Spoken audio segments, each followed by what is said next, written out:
యేసు రక్తమే జయం పరిచర్య ప్రైజ్ ద లార్డ్. డిసెంబర్ 19వ తేదీ 2024. ఈరోజు దేవుని వాక్యము.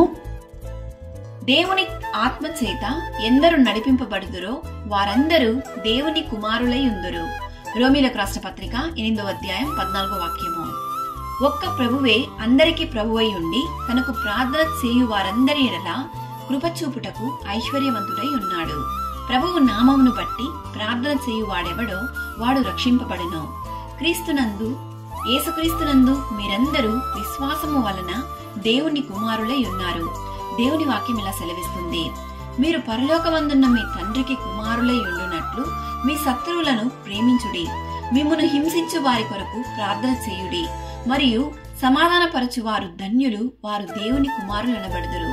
ఈరోజు ఈ వాక్యం వింటున్న ప్రియ సహోదరి సహోదరులారా, మన ప్రవర్తన, మాట, అలవాట్లు, ఆలోచనలు అంతయు దేవుని ఆత్మ చేత నడిపించబడాలంటే దేవునికి మనము భయభక్తులు కలిగి జీవించాలి.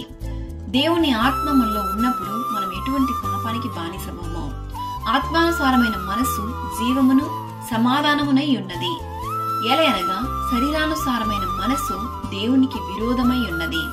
దేవుని ఆత్మ మీరు నివసించిన ఎడల మీరు ఆత్మ స్వభావము గలవారే కాని శరీర స్వభావము గలవారు కారు. ప్రభు అయిన యేసుక్రీస్తు కృప మనందరికీ తోడైనగాక. ఆమేన్. God bless you.